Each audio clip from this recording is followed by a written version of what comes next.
When your own children reject you, God says this, Billy Graham, my dear friends, there are moments in every parent's life when the storm doesn't come from the outside, it comes from within your own household. You gave them life, you wiped their tears, and you sacrificed everything, your sleep, your dreams, your comfort. But now they look at you with eyes that no longer honor you. They speak with rebellion, walk with pride, and distance themselves. It tears you apart, doesn't it? If you're a mother, you may cry alone, wondering what went wrong. If you're a father, you may walk the floors at night holding back your tears. You may ask, did I fail? But hear me now, don't let the enemy lie to you. The disrespect of your children is not the measure of your worth, and it's certainly not the end of your story. Heaven sees you. Heaven remembers your faithfulness. The Word already warned us that times like these would come. In 2 Timothy 3, it says, people will be disobedient to their parents, ungrateful, unholy. This rebellion isn't just a phase, it's a spiritual battle, an attack from the enemy against the sacred bond of family.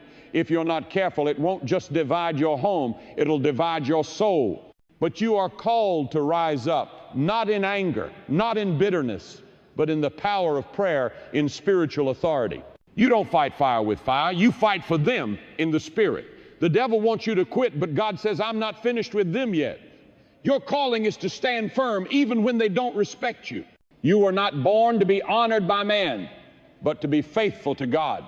Your dignity comes from obedience, not respect. Yes, they should love and honor you, but even if they don't, you stand firm. You speak life, you pray in the Spirit, and you love them not because they deserve it, but because you are filled with the love of Christ.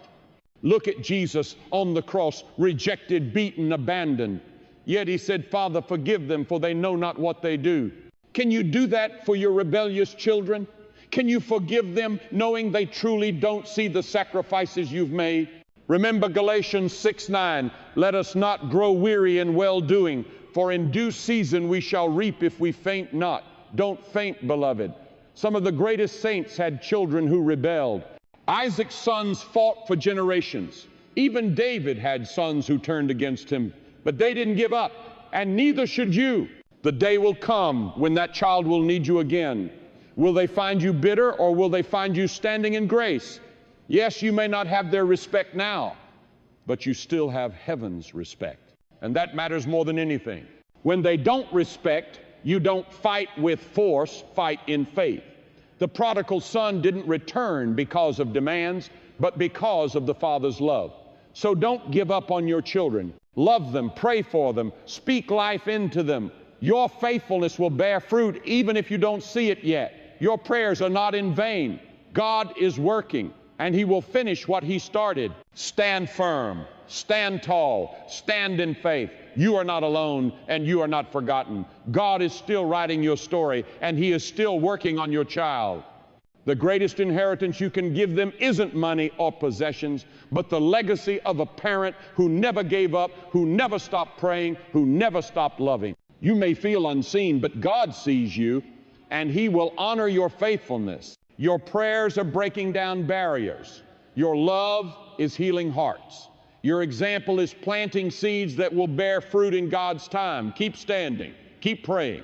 Your child will return, and when they do, it will be clear that only God could have done it. You are not defeated. You are a warrior in God's army, and your faith will never be in vain.